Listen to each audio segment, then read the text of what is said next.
estender nossas mãos em oração.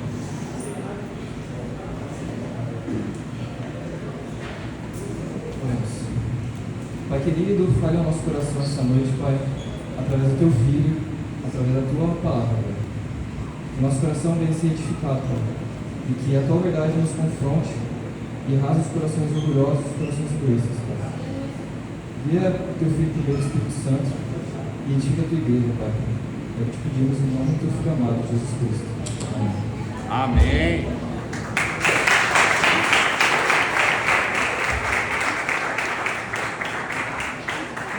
Paz do Senhor, igreja, tudo bem? Amém. Só Deus sabe como eu fico feliz de ver o Vitor vir aqui olhar para mim, de verdade. E foi muito impressionante porque nas últimas duas músicas a Belle ministrou uma coisa que eu vou citar muito nessa pregação. Deus é tremendo, Ele nos surpreende de todas as formas e parece que ela tinha lido um script que eu escrevi aqui. Ela falou que muitas vezes a gente se sente distante do Senhor e eu vou falar sobre isso hoje. Essa última música fala que a gente está distante do Senhor, mas Ele está perto, e eu vou falar sobre isso hoje também. Deus é tremendo. Irmãos, eu convido vocês a se sentar. Eu não vou fazer igual a última vez que eu deixei vocês meia hora de pé. Eu peço que vocês abram a palavra do Senhor em Jeremias 18, capítulo 18, versículo 15. Jeremias 18, capítulo 18, versículo 15.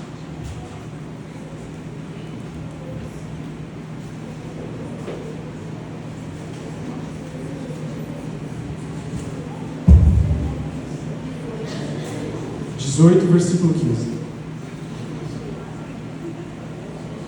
Todo mundo achou? Graças a Deus.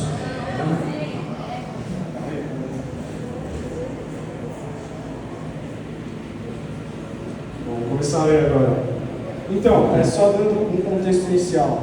Esse versículo 18, versículo 15, vai ser só para dar um contexto inicial. O que a gente vai focar mesmo hoje está no mesmo capítulo de Jeremias, só que está no versículo 1 a 6. A gente já vai para lá.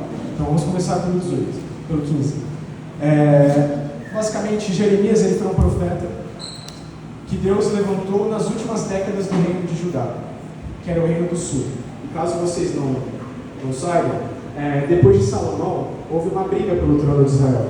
Então o filho Jeroboão disputou com seu outro irmão, o Roboão, e Jeroboão ficou na parte norte do reino de Israel. Ele foi coroado rei por 10 tribos. Então, ao norte ficava o reino de Efraim, ou o reino de Israel, que o rei era Jeroboão, e ao sul ficou o reino de Roboão, que era o outro irmão, que foi chamado de Judá, porque as duas tribos que se juntaram no reino do sul foram Benjamim e Judá. Então, Roboão ele é coroado por essas duas tribos.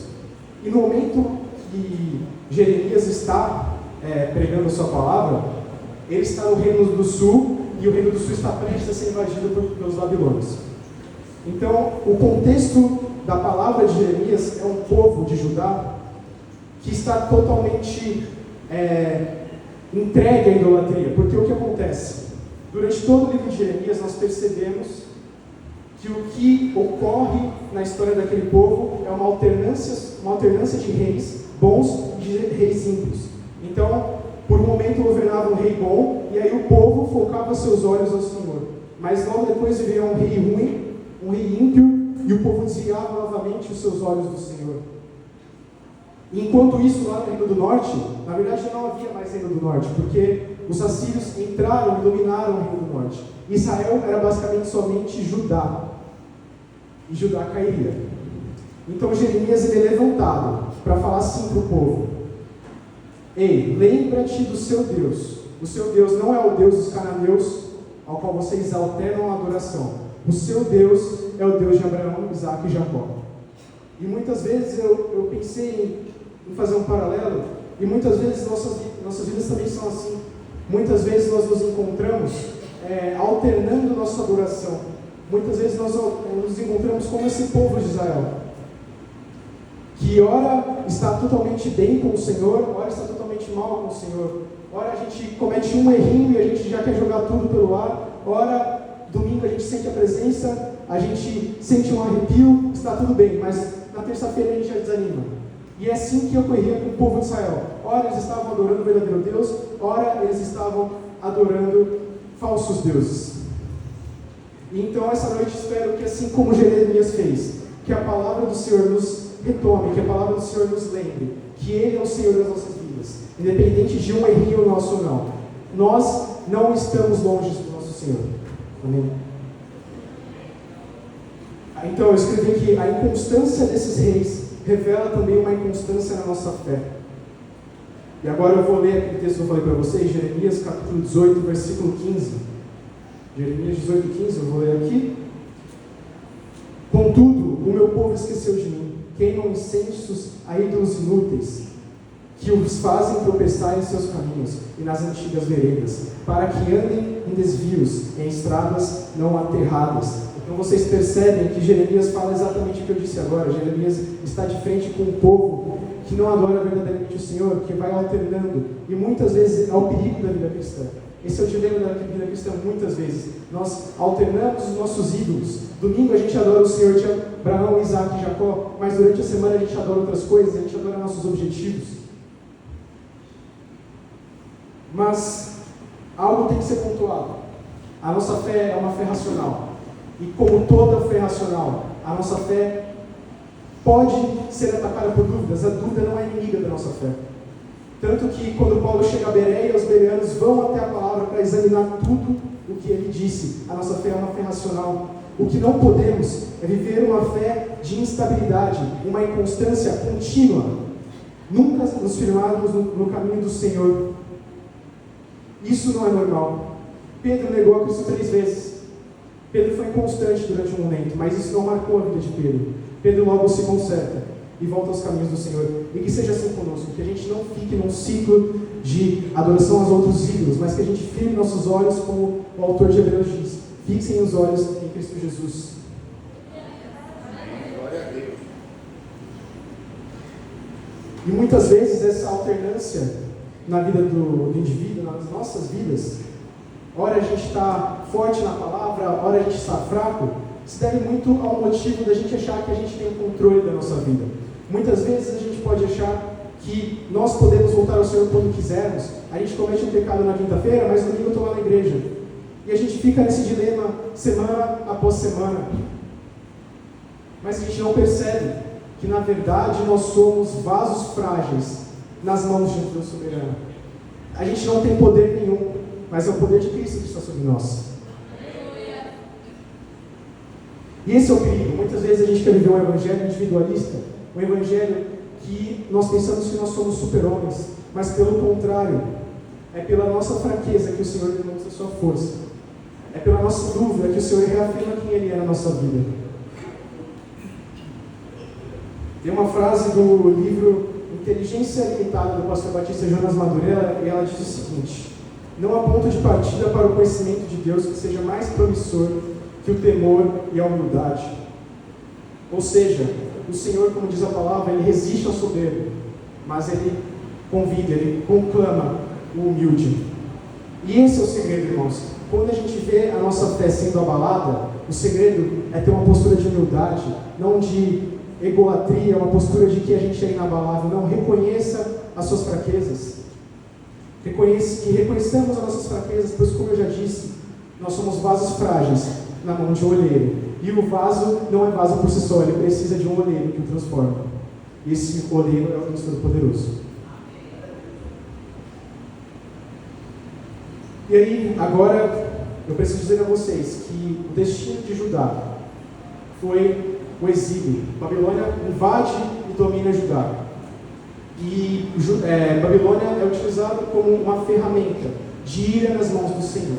E eu creio que nós, irmãos, não queremos desobedecer o Senhor ao ponto de lá no fim tivermos que abraçar a ira dele, infelizmente. Nós queremos o caminho da vida eterna, que é o Senhor Jesus Cristo. Então agora a gente vai voltar lá para Jeremias 1, de 1 a 6. Jeremias 18, de 1 a 6. Onde o contexto é o mesmo. Jeremias está pregando para um povo que não é constante no Senhor. Jeremias está pregando para um povo que ora adora o Senhor, que ora adora outros ídolos. Vamos ler agora Jeremias 18, do 1 ao 6. Esta é a palavra que veio a Jeremias da parte do Senhor. Vá à casa do oleiro, e ali você verá a minha mensagem. Então fui à casa do oleiro e o vi trabalhando com a roda, mas o vaso de barro que ele estava formando estragou-se em suas mãos. E ele o refez, moldando outro vaso de acordo com a sua vontade. Então o Senhor dirigiu a palavra a mim: ó comunidade de Israel, será que eu não posso agir com vocês, como fez o oleiro? Pergunta o Senhor. Como barro nas mãos do oleiro, assim são vocês nas minhas mãos, ó comunidade de Israel. Então Jeremias, nesse contexto de levar um sermão ao povo, de ser convidado a levar arrependimento ao povo, Deus o convida a descer à casa do oleiro. E como podemos ver, quando ele chega à casa do oleiro, o oleiro está trabalhando com a roda, o oleiro está trabalhando, não esqueçam dessa palavra, vou citar lá na frente. E o oleiro se depara com uma cena, um vaso estragado nas mãos do Senhor, que é necessário ser amolecido novamente para ser refeito de maneira perfeita, como é do agrado do Senhor. O oleiro, então, termina a sua obra e o Senhor faz uma reflexão com Jeremias. Ele diz: acaso não são vocês como vasos de barro em minhas mãos? Irmãos, quando eu leio isso, eu só penso em uma coisa: a soberania de Deus sobre as nossas vidas. Nós por nós mesmos não seremos capazes de alcançar o reino dos céus. Nós somos como os vasos frágeis. Nós somos incapazes de alcançar a Cristo, Ele que nos alcança. E aí eu quero destacar alguns pontos para vocês desse texto de Jeremias, na casa do oleiro. O primeiro ponto que eu quero destacar é que nós temos um Deus que trabalha por nós. Nós temos um Deus que trabalha por nós sem pausa alguma. Quando a gente lê, vamos ler novamente, do versículo 1 a 3 agora. Esta é a palavra que veio a Jeremias da parte do Senhor. Vá à casa do oleiro, e ali você ouvirá a minha mensagem. Então fui à casa do oleiro, e o vi trabalhando com a roda. A primeira coisa que o profeta Jeremias diz que ele vê o oleiro fazer é trabalhar. E aí, quando eu estava meditando nesse texto, eu pensei: se um homem falho como nós, cansado como nós, está trabalhando em sua obra e só terminará de trabalhar quando ela estiver completa, imagina o nosso Deus que não descansa, o nosso Deus que é um Deus trabalhador. Irmãos, quando eu me deparo com essa palavra, eu percebo que o Senhor, independentemente do momento, independente das situações, continua trabalhando pelo seu povo. Lá em Hebreus vai dizer que Jesus Cristo é um sumo sacerdote que se compadece das nossas fraquezas e intercede por nós. Então, irmão, independentemente da fase que você tiver, se a sua inconstância de fé for causada por uma questão de dúvida do trabalho de Deus ou do poder de Deus sobre a sua vida, jamais desconfie, jamais desconfie. O nosso Deus é fiel em sua palavra. Ele trabalha pela sua igreja. E a nossa fé é que seremos transformados de glória em glória, como o apóstolo Paulo fala, na estatura do varão perfeito. Glória a Deus. E muitas vezes, irmãos, o silêncio de Deus é uma ferramenta dele para aumentar a nossa fé. Tem uma frase do reverendo Augusto Nicodemos que eu gosto muito, que diz o seguinte: o grande desafio da espiritualidade é você continuar crente sem sentir, sem ver, sem experimentar e ainda tudo dando errado. Muitas vezes a inconstância na nossa fé ocorre porque a gente está aqui domingo, a gente fica muito feliz com a palavra domingo, a gente sentiu a presença do Senhor, mas durante a semana, quando a gente abre a palavra, parece que aquele foco que a gente estava aqui no culto não acontece. Parece que Deus está de certa forma em silêncio. E o Senhor também trabalha no silêncio. O Senhor também trabalha para forjar nosso caráter. Ele trabalha no silêncio. E eu quero lembrar a vocês um versículo de Isaías que diz que desde os tempos antigos ninguém ouviu, ninguém percebeu, e nem outro olho viu outro Deus além de ti, que trabalha para aqueles que nele esperam. Irmãos, aí eu pergunto, muitas vezes a gente assiste um filme que a gente já assistiu E a gente sabe o final e a gente fica tranquilo com o final, com um personagem que a gente sabe que não vai morrer, a gente sabe que o bem vai vencer. E por que na nossa vida é diferente? Porque no nosso dia a dia, quando Deus se cala por um momento, a gente fica desesperado. E sendo que na palavra dele, ele já nos promete que ele trabalha por aqueles que nele esperam e a gente sabe o nosso final. Porque o nosso coração é tão incrédulo a ponto de um silêncio de Deus nos fazer desesperados. Porque a gente fica desesperado porque a gente não escuta Deus por um tempo, sendo que esse Deus já nos prometeu em sua palavra o nosso final. Lá em Êxodo, não precisa abrir, pode manter em Jeremias, lá no comecinho de Êxodo é narrado a história de um menino que nasce em meio a uma lei do faraó que pede que todos os bebês do sexo masculino do povo hebreu sejam mortos. A mãe desse bebê, quando ele nasce, ela enxerga uma certa formosura, não necessariamente uma beleza, mas havia algo de diferente naquele bebê. Então o que ela faz? Ela enrola o bebê, ela coloca o bebê num cesto de junco, coloca ele no rio Nilo e espera a providência do Senhor. E depois de um tempo, a filha do faraó chega no rio Nilo para se banhar e encontra aquele bebê. E qual que é a cena? Ela encontra aquele bebê chorando dentro de um cesto de junco, muito possivelmente porque ele estava muito tempo com fome, sem se alimentar e pensando em estar sozinho. E muitas vezes na nossa vida é assim. Muitas vezes na nossa vida a gente está como esse bebê, a gente é como Moisés. A gente está envolvido na presença de Deus, a gente está envolvido no cesto da presença, nos muros da segurança de Deus, mas a gente não percebe. E a gente começa a chorar, a gente começa a se desesperar. Mas a provisão do Senhor chegou para Moisés. Amém. A filha do faraó observa Moisés e ela o resgata. E assim como Moisés fez, assim como Moisés sofreu, a gente também sofre. Mas a gente não pode esquecer de forma alguma que há a providência do Senhor nas nossas vidas. O Senhor trabalha por nós. Só que aí tem um detalhe muito importante. Deus não é escravo dos nossos sonhos. Deus não trabalha pelos nossos sonhos. Deus não trabalha pelo que a gente quer. Deus só vai trabalhar pelo que a gente quer se os nossos sonhos estiverem alinhados com a vontade dEle, porque Ele só tem compromisso com a vontade dEle. A nossa vontade deve ser submissa à vontade do Senhor.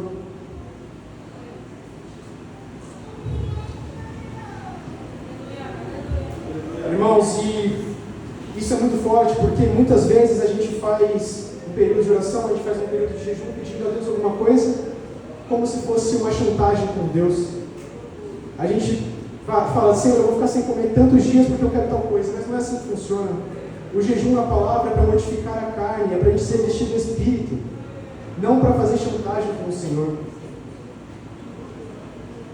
E agora eu reitero, irmãos, jamais deixe que a sua fé seja abalada pelo silêncio de Deus, porque Ele continua trabalhando. Nós sabemos o final, por que nós nos abalamos?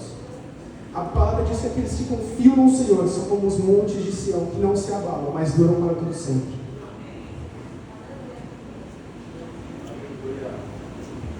E continuando, irmãos, continuando aqui no texto de Jeremias. Agora a gente leu até o versículo 3, que diz o trabalho. Deus continua trabalhando e não há motivo para a gente ser inconstante na fé, sendo que Deus promete que trabalha por nós. Agora no versículo 4, ele diz assim: mas o vaso de barro que ele estava formando estragou-se em suas mãos, e ele o refez, moldando outro vaso de acordo com a sua vontade. Irmãos, e o que me deixa muito intrigado quando eu li isso é o motivo do vaso estar estragado. Muitas vezes a nossa fé está pautada em quão bons somos. Ou seja, eu estou com a fé boa porque eu oro muito, porque eu jejuo muito. E se eu cometo o menor dos deslizes, isso já cai por terra. Por quê? Porque eu estou colocando a minha fé no que eu faço. Eu estou colocando a minha fé numa provável, numa supositória bondade que tem no meu coração. E essa não é a verdade. A verdade que nós encontramos na palavra é que a nossa fé é dom de Deus. A nossa fé vem do alto. A nossa fé vem de Cristo Jesus. Então, irmãos, quando nós entendemos que nós temos que alicerçar a nossa fé naquela frase que Pedro diz: Tu és o Cristo, Filho do Deus vivo, a gente começa a ter uma fé menos abalável. A gente começa a perceber que não é um pecado que irá nos afastar de Deus, E o que eu quero dizer, eu estou dando legalidade ao pecado, porque em Hebreus diz que ora aqueles que foram iluminados pela palavra, se cometerem pecado deliberadamente, não resta mais sacrifício. Mas o que eu estou dizendo é que se nós cremos que a gente perdeu a salvação, porque a gente errou, porque a gente pecou, ontem a gente creu que a gente tinha salvação porque a gente era bom. Essa é uma frase de um teólogo galês chamado Martin Lloyd. Só vou beber uma água aqui rapidinho.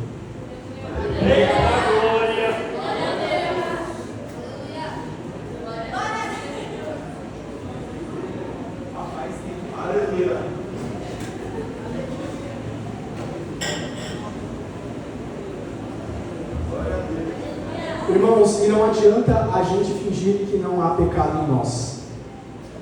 A Bíblia diz lá em 1 João que se afirmarmos que estamos sem pecado, nós fazemos de Deus um Deus de mentira. Então, irmãos, não adianta, eu sei que vocês pecam, vocês sabem que eu peco, o Senhor sabe que todo mundo aqui peca. E se a gente viver uma fantasia de colocar a nossa fé na nossa bondade, no primeiro pecado tudo cairá por terra. Quem faz-nos ser vasos é o próprio Deus, não somos nós. O vaso, por acaso a argila sai e se transforma num vaso? Ou é o próprio oleiro que pega a argila e transforma num vaso? Assim é a nossa vida. Nós não seremos transformados pelo que nós fazemos, mas nós seremos transformados porque temos um Deus soberano e um Deus misericordioso, que com a sua forte mão nos sustenta.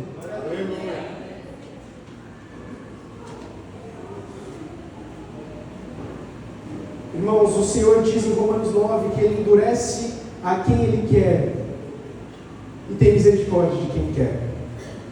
E, sim, irmãos, nós entendemos que, portanto, que essa misericórdia que vem do trono, essa misericórdia que vem de Deus, independe do que nós fazemos. É como a Beli disse agora há pouco, nós não podemos jogar tudo para o ar porque cometemos um deslize. Pelo contrário, o pecado para o cristão, o pecado para o crente é algo acidental. O crente não planeja o pecado, o crente não planeja o mal, mas quando ele comete esse acidente, ele logo se levanta e busca a misericórdia do Senhor. E aí, eu preciso explicar para vocês como confecciona um vaso. Basicamente, falando, que eu dei uma pesquisada, não sou oleiro, mas primeiro você amolece o vaso com água. Depois você prensa o vaso e dá o formato que você quer para ele. E por último, você coloca na fornalha até chegar a uma temperatura onde ele está totalmente sólido. E aí eu fiquei pensando, amolecer vaso com água, batismo com água no Espírito. Aí eu fui lá para João 3, não precisa, pode deixar em Jeremias. Jesus diz assim: digo-lhes a verdade, ninguém pode entrar no reino de Deus, se não nascer da água e do Espírito. O que nasce da carne é carne, mas o que nasce do Espírito é Espírito. Não se surpreenda pelo fato de eu ter dito, é necessário que vocês nasçam de novo. A palavra de Deus não é uma palavra aleatória, a palavra de Deus ela se complementa. E aqui quando o profeta Jeremias disse que ele refez o vaso, o olheiro teve que colocar a mão na água para remodelá-lo. Irmãos, e muitas vezes a nossa fé é abalada, a nossa fé é fraca, ela é inconstante, porque nós temos negligenciado o tempo com Deus no secreto. Muitas vezes a gente é fraco na fé porque a gente não tem relacionamento com o Espírito. Isso daqui é muito fácil de falar, todo mundo sabe aqui, todo mundo sabe isso que eu estou falando agora. Todo domingo, quase todo mês, o pregador falar que tem que fazer devocional, tem que orar, mas a gente leva na brincadeira. Muitas vezes a nossa negligência com o Espírito está nos matando. Assim como Jesus disse que é necessário nascer da água do Espírito, muitos intérpretes dessa passagem do Antigo e Novo Testamento, eles dizem que esse batismo é um só, ou seja, essa água que Jesus fala é um sinônimo do Espírito. Então, o batismo com água com o Espírito é um único batismo. Então, nós voltamos para Jeremias. E qual que é a metáfora que ele utiliza para falar do povo de Deus? É remodelar o vaso com o quê? Para remodelar o vaso precisa de água. E essa água é o próprio Espírito, e isso funciona para a sua igreja. Irmãos, não tem como termos uma fé forte se nós só bebermos água uma vez por semana. O nosso corpo morre se a gente, em poucas semanas, se o nosso fluxo de água, se a nossa Se a gente beber pouca água durante a semana, em poucas semanas a gente vai morrer. E assim é o nosso espírito, é que a gente brinca muito com o nosso espírito. A gente brinca, a gente passa uma semana sem devocional e a gente acha tranquilo, porque faz parte da rotina, foi só mais uma atividade que a gente tirou da rotina. O salmista diz que, assim como a corça anseia por águas correntes, a minha alma anseia por ti, ó Deus. E ano passado eu vim aqui e eu disse uma frase que dá para repetir de novo. Se você treina apenas uma vez na academia, não vai ter resultado nenhum. Você tem que ir frequentemente na academia. E assim funciona também no reino de Deus. Se nós não nos alimentamos do Espírito, se nós não temos comunhão com o Espírito, qualquer ateu, qualquer centro universitário vai abalar a nossa fé. Aleluia. Sendo assim, a gente tem que levar o devocional como realmente uma batalha espiritual e não mais como um modismo, como uma moda. Porque o modismo ele vai durar 3 meses, mas se a gente considerar que o devocional é uma questão de guerra espiritual, para o cristão ter comunhão com Deus é questão de vida ou morte. Se não tivermos comunhão com o Senhor, nós morreremos. E é assim como o vaso. Se o vaso não estiver nas mãos do olheiro, se eu falar olheiro, perdão, é que a gente disse. Mas se o vaso não estiver nas mãos do oleiro, de nada ele serve, ele é apenas argila impura, desprezível. E a questão que fica hoje, será que nós temos tentado ficar na forte mão do Senhor? Será que nós temos buscado isso? Como diz na palavra, buscar-me-eis e me acharei quando buscareis de todo o coração. Eis que é chegado o momento que me adorarão em espírito e em verdade. Então a nossa fé não pode ser, um devocional não pode ser um lifestyle, mas é literalmente uma batalha. É literalmente o oleiro que é o Senhor nos transformando pela água do Espírito, como Paulo diz, de glória em glória. Irmãos, é necessário humildade também, muitas vezes, como eu já disse. Porque muitas vezes a gente pensa que a gente tem uma vida ilibada, mas a gente está distante do Senhor. A gente é como os fariseus. Os fariseus oravam todos os dias, mas eles não estavam próximos do Senhor. É necessário humildade, gente, porque muitas vezes a gente pensa que está de pé e a gente, na verdade, está caindo, como diz aquele versículo. Logo, o Senhor exige de nós, a humildade nos se refere ao fato de que nós não podemos achar que somos merecedores da graça dele, ou pelo fato de nós acharmos que somos melhores que nossos irmãos, só pelo fato de termos uma vida regrada.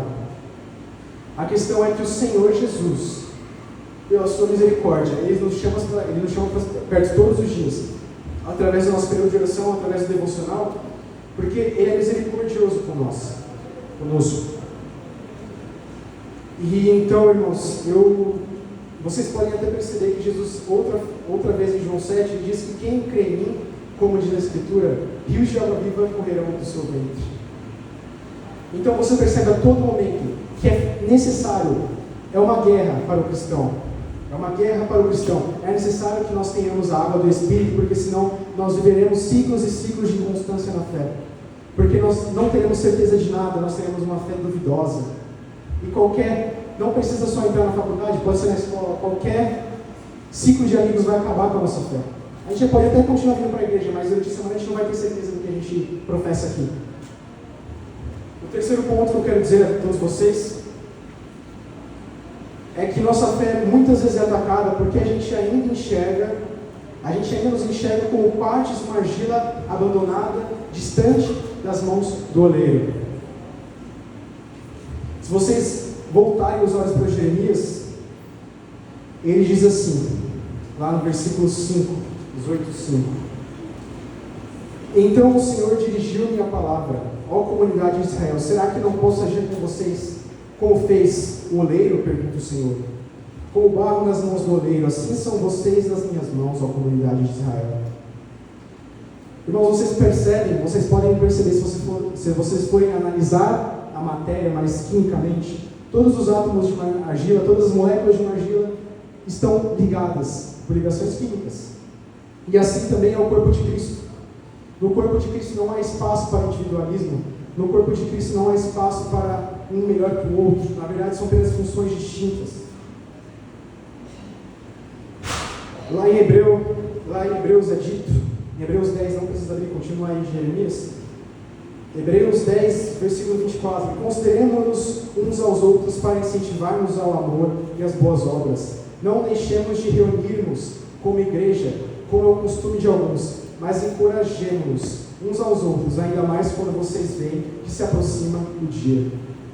Irmãos, muitas vezes a gente é inconstante, a gente é desequilibrado na nossa fé, porque cremos que estamos sozinhos. Muitas vezes a gente tem vergonha de chegar no líder e falar nossas dúvidas, a gente tem vergonha de chegar no líder e confessar nossos pecados. Isso é algo que será como pedra de tropeço para a nossa vida. Porque a palavra é clara quando ela diz que a gente tem que encorajar uns aos outros. E aqui essa palavra encorajar, em outras traduções, ela está admoestar. E o significado é repreender alguém bondosamente a fim de abandonar na prática e também estimular a determinada atitude ou comportamento. Irmão, se os átomos de um vaso não estiverem ligados totalmente, como diz lá em Jeremias, ele vai se estragar. E muitas vezes é assim a nossa fé. Se a nossa fé não está ligada com outros irmãos, se a nossa fé é uma fé de domingo, onde a gente conversa com os irmãos aqui e vai embora e não fala mais, o diabo irá nos estragar. Ele irá nos estragar porque estamos indefesos. Lá em Hebreus também diz que nós temos uma roda de testemunhas ao nosso redor. E é assim que funciona o corpo de Cristo. O corpo de Cristo é uma coletividade. O corpo de Cristo é necessário, porque aqui em Jeremias 19, o Senhor se dirige a palavra a Israel como um vaso completo, um vaso sem qualquer mancha, um vaso sem qualquer buraco. E muitas vezes você pode imaginar o corpo de Cristo como sendo cada um separado, mas não. Nós estamos em unidade, assim como as partículas do vaso estão também.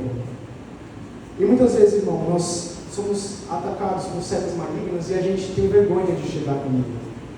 Só que se você continuar lendo Hebreus, lá no final de Hebreus, Paulo vai citar um monte de exemplo na fé.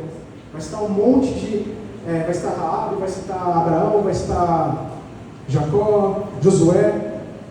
E aí a gente se depara e se pergunta, por que a gente deixa isso no passado? Por que a gente não pode chegar nos nossos exemplos de fé hoje? Por que a gente não pode chegar na nossa liderança hoje? Porque muitas vezes essa vergonha, irmãos, é o que nos leva para o inferno, essa que é a verdade. A vergonha nos leva, ela nos distancia das pessoas e faz com que a nossa fé não seja pautada em bons fundamentos, porque nós temos vergonha de falar com os nossos líderes. Existe uma frase também reverendo Nicodemos, que eu já citei, mas outra frase, que diz que o cristianismo sem igreja é outra religião. A religião individualista dos livres pensadores, eternamente em dúvida, incapaz de levar cativo todo pensamento e obediência a Cristo. E a oração de Cristo antes de se entregar, a oração de Cristo foi para que sejamos um. Se eu não me engano, o congresso dos adolescentes ano passado foi isso, né? Foi unidade, né? Que sejamos um assim como Ele, o Pai, é um. Assim, viver uma vida com falta de comunhão com os irmãos é implorar para permanecer em sucessivos ciclos de incredulidade. Irmão, se você não se relacionar com seus irmãos durante a semana, se você não se relacionar com Deus e com a igreja, não há como a sua fé estar muito bem fundamentada. Tem uma banda que eu curto muito que chama Projeto Sola, e o lema da Projeto Sola é glorificar a Cristo e edificar a igreja. E assim também em nossas vidas, nós temos que glorificar a Cristo e edificar a igreja. Nós não somos chamados para ficarmos assistindo cultos, nós somos chamados para edificar a igreja de Cristo Jesus. E para isso, nós precisamos de uma fé inabalável, nós precisamos de uma fé constante e não inconstante como era o povo de Israel. E é isso que Jeremias nos diz até os dias de hoje, para que voltemos nossos olhos ao Senhor, autor e consumador da nossa fé, pois nós conhecemos qual será a consumação. Nós conhecemos as promessas do Senhor.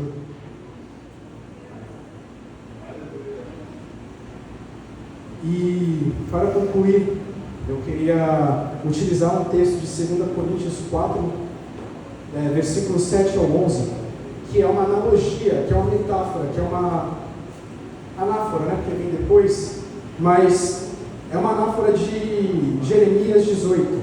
2 Coríntios capítulo 4, versículos do 7 ao 11.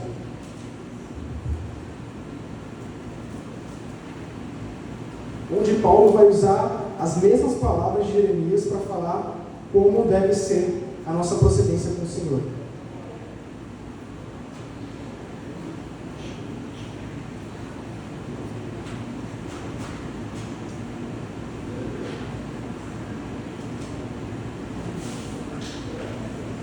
2 Coríntios 4, versículo 7 diz o seguinte: mas temos este tesouro em vasos de barro, para mostrar que este poder que a tudo excede provém de Deus, e não de nós. De todos os lados somos pressionados, mas não desanimados. Ficamos perplexos, mas não desesperados. Somos perseguidos, mas não abandonados. Abatidos, mas não destruídos. Trazendo sempre em nosso corpo o morrer de Jesus, para que a vida de Jesus também seja revelada em nosso corpo. Pois nós que estamos vivos, somos entregues sempre à morte por amor a Jesus, para que a sua vida também se manifeste em nosso corpo mortal. Irmãos, vocês podem perceber que Paulo utiliza praticamente as mesmas palavras que Jeremias utilizou. Ele diz que nós temos um tesouro em vasos de barro, e que todo poder excedente provém do Senhor e não de nós. E foi o que eu disse lá no começo. Muitas vezes a gente se chega ao Senhor, a gente se chega ao Senhor com o coração soberbo, achando que por nossas atitudes é que seremos fortificados no Senhor, mas não. Paulo vai dizer: existe um tesouro em vocês, mas esse tesouro não é você. Esse tesouro é o que habita dentro de você, que é um tesouro que a maior parte dos israelitas do Antigo Testamento não tiveram, que é o próprio Espírito Santo de Deus, que antes se apresentou como água, mas agora se apresenta como tesouro a nós, pois ele é acessível. E aí, no versículo 8 e 9, vocês podem perceber que, novamente, o silêncio de Deus, como eu já disse, se relaciona com o Novo Testamento.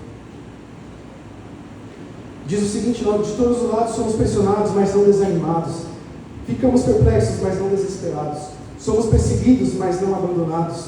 Abatidos, mas não destruídos. E como eu disse para vocês, como Jeremias viu o oleiro trabalhando, nós também podemos ter certeza que há um Deus que trabalha por nós. Mesmo durante a perseguição, mesmo durante a roda de zombaria que fazem de você, muitas vezes, existe um Cristo que intercede por nós. Existe um Senhor que está nos céus, nos dando forças. Existe um Cristo que se compadece das nossas fraquezas. Ele reconhece as nossas fraquezas, porque em tudo ele foi tentado, mas não pecou. Nós temos um Senhor lá do céu que intercede por nós. E o silêncio de Deus, muitas vezes, é necessário para que nós possamos entender, nós possamos ter um coração contrito, nós possamos enxergar que a realidade do Evangelho não é sobre nós, mas é sobre um Cristo. Muitas vezes esse silêncio, como está aqui no versículo, vem e nós ficamos perplexos, nós ficamos pressionados. Seja porque esse silêncio de Deus não é num momento bom. Se vocês forem parar para pensar, entre o Novo Testamento e o Antigo Testamento há 400 anos de silêncio de Deus. E durante esses 400 anos, Jerusalém é invadida, Jerusalém é tomada, e o povo se perguntava onde estava a voz do Senhor. Mas, assim como Jerusalém se perguntou onde está a voz do Senhor, logo depois chegou o Cristo. Assim é conosco. Muitas vezes o silêncio do Senhor precede a sua misericórdia em nossas vidas. Só chover rapidinho.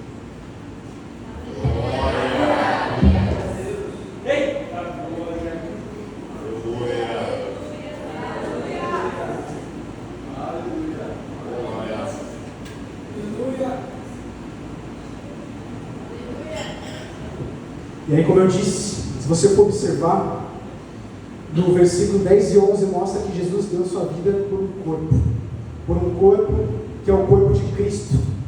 Assim como o vaso está na mão do oleiro, a igreja está na mão de Deus.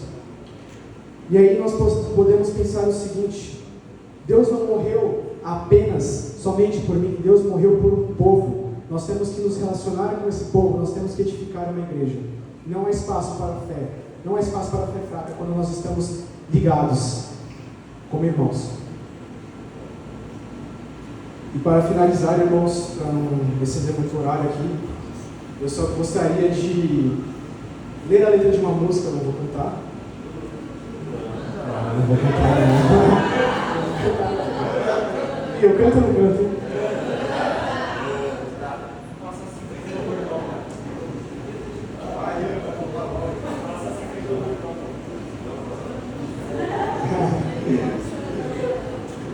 uma música que diz exatamente o que eu quis sintetizar hoje, gente. A nossa fé não pode estar pautada no nosso ser. A gente não pode ter uma fé pautada em nós porque nós iremos cair. A gente tem que ter noção que a gente tem um Cristo no céu, que tem uma forte mão que nos sustenta com poder e com autoridade. E dessa forma, se a gente mentalizar sempre isso, nossa fé não será abalada. Porque nós saberemos que, independentemente da dificuldade, há um Cristo com a mão forte no céu nos protegendo. E a música diz o seguinte: se eu temer a fé faltar, não me deixará. Quando o tentador agir, sim me guardará. Eu não posso me suster, ou seja, eu não posso permanecer no caminho mau. No caminho mau. Por vezes me esfria o amor, não me deixará. Cristo ajudará, sim ajudará. Grande é o seu amor por mim. Cristo ajudará. E mais adiante ele diz ainda: precioso sou aos seus olhos. Não me deixará. Minha alma não se perderá, seu plano cumprirá.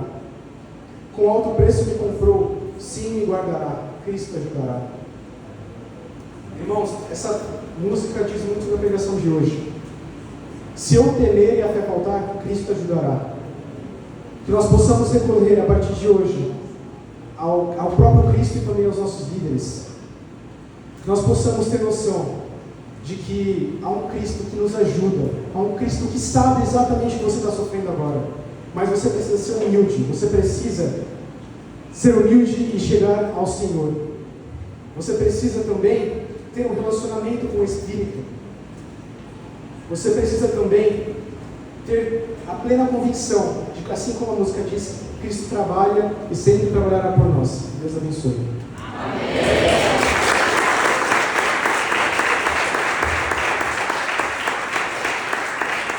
Vamos agora.